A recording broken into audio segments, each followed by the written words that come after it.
Guys രാവിലെ ഇപ്പൊ എണീറ്റത് കാരണം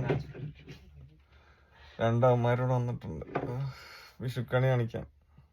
അപ്പൊ നമുക്ക് വേറൊരുത്തും കിടന്നുറങ്ങാവോ? നമുക്ക് വിഷുക്കണി കാണിച്ച് നമുക്ക് നോക്കാം. ഇതാണ് ഞാൻ പറഞ്ഞ ഒരുത്തൻ വന്നേക്കുന്നത്. ഇതാണ് പറ എന്താ പറയാ നിനക്ക്? ഓടക്കുഴലില്ലാത്തോണ്ട് കുപ്പി വെച്ച് അഡ്ജസ്റ്റ് ചെയ്യാൻ പോണത്. എണീപ്പിക്കാം.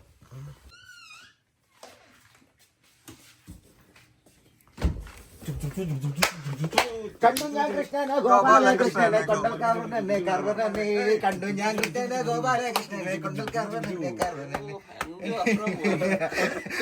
2 3 കണ്ടില്ലേ? എടേ ഓടക്കുഴലത്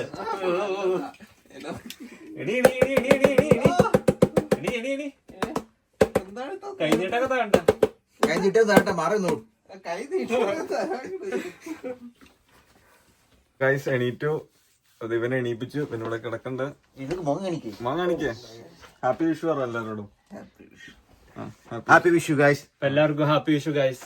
അപ്പൊ എന്റെ വക ഹാപ്പി വിഷു ഗൈസ്. അപ്പൊ ഗൈസ് വിഷു ഒക്കെ ആയിട്ട് നമ്മളൊരു ഫോട്ടോ എടുക്കാൻ പോവാണ്. അപ്പൊ എല്ലാവരും റെഡി ആയിട്ടുണ്ട്. മുണ്ടൊക്കെ കൊടുത്തിട്ടുണ്ട്. അജിത്ത് പുറത്തു പോവാം വർക്കിന്. അപ്പൊ നമ്മളെന്തായാലും ഫോട്ടോ എടുക്കാൻ പോവാം. പിന്നെ നമ്മള് പായസം ഉണ്ടാക്കണ്ട. അപ്പൊ പായസം ഉണ്ടാക്കല്ലോ സിദ്ധാർത്ഥ? പായസം ഉണ്ടാക്കണ്ട്. സദ്യ അയിത്തണ്ണൻ തയ്യാറാക്കാന്ന് പറഞ്ഞേ.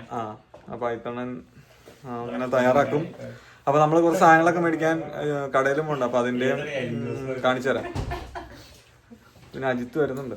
അജിത്തെ എന്താണ് പറയാനുള്ളത്? ഹാപ്പി വിഷു. രാവിലെ പറഞ്ഞല്ലേ ഞാൻ പോവല്ലേ സെലിബ്രേഷൻ. അപ്പൊ ഞാൻ വർക്ക് ചെയ്യാൻ പോകുന്ന യങ്ങബ്ലോൾ വർക്കിംഗ് സ്ഥലം. ഓക്കെ, അതിന്റെ വർക്കിന് പോവാം. നമ്മളിപ്പോ പുറത്ത് പോയി സാധനങ്ങളൊക്കെ മേടിച്ച് 2 ഫോട്ടോ ഒക്കെ എടുത്തിട്ട് വരും. അപ്പൊ ഗൈസ് നമ്മള് ഫോട്ടോ ഒക്കെ എടുത്ത് കഴിഞ്ഞു. ഇങ്ങനെ മരൊക്കെ ഇട്ട് ഫോട്ടോ ഒക്കെ എടുത്ത് കഴിഞ്ഞു.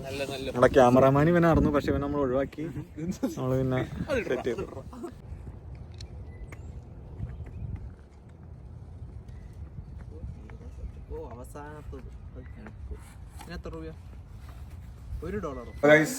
നമ്മള് അപ്പൊ വിഷുവിന് ഫോട്ടോ ഒക്കെ എടുത്തിട്ട് സാധനങ്ങളൊക്കെ മേടിച്ചിട്ട് വന്നു. അപ്പൊ നമ്മുടെ കൂട്ടുകാരൻ അരുൺ വന്നിട്ടുണ്ട്. എന്തുവാ കൊണ്ടുവന്നേന്ന് കാണിച്ചു തരാം. കമോൺ. പിസ. അപ്പൊ ഗൈസ് നമ്മള് എന്തുവാ നമ്മള് കുക്ക് ചെയ്യണമെന്ന് വിചാരിച്ചിട്ട് നടന്നില്ല. ഇപ്പൊ സമയം 6:30 ആയി.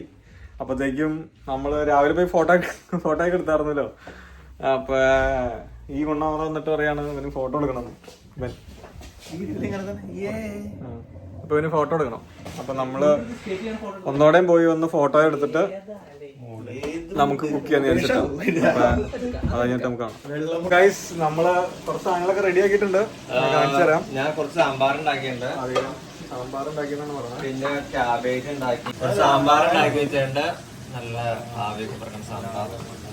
പിന്നെ കുറച്ച് ക്യാബേജ്, പായസം സിദ്ധാർത്ഥന ഇവിടെ ഉണ്ടാക്കുവാണ്.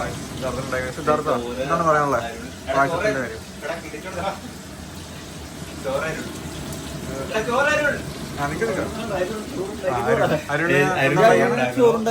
അതിന്റെ അപ്പുറം ചിക്കനും പൊരിക്കണം. ചിക്കൻ അയ്യോ അത് നമ്മുടെ ഇല്ല ചിക്കനാണ് നമ്മള് കഴിക്കുള്ളൂ. അതുകൊണ്ട് ഇവൻ ചിക്കൻ കഴിക്കുള്ളൂ. അപ്പൊ നമ്മള് ചിക്കൻ ഉണ്ടാക്കി. പായസത്തിന്റെ റെസിപ്പി ചോദിക്കാം. എന്തൊക്കെയാണ് സിദ്ധാർത്ഥ അതിന്റെ റെസിപ്പി? ഒന്നുമില്ല, 1.5 ലിറ്റർ പാലില് നമ്മള് മിക്സ് ആണ് മേടിച്ചത് പാലടയുടെ. 1.5 ലിറ്റർ പാലിൽ കൂടെ ഒഴിച്ചു. നമ്മള് ഒരു അഡ്ജസ്റ്റ്മെന്റില് പായസം ഉണ്ടാക്കുന്നു. അവസാനം കാണാൻ ഉണ്ടാകും. ബീട്രൂട്ട് സാമ്പാറിൽ. പിന്നെ എത്ര നേരം ഇത് ചെയ്യണം? ഇളക്കണം. 15-20 മിനിറ്റും കൂടെ ആവും. അപ്പൊ സെറ്റാവും. അങ്ങനെയാണ് പായസത്തിന്റെ കാര്യങ്ങൾ. അത് കണ്ടോ?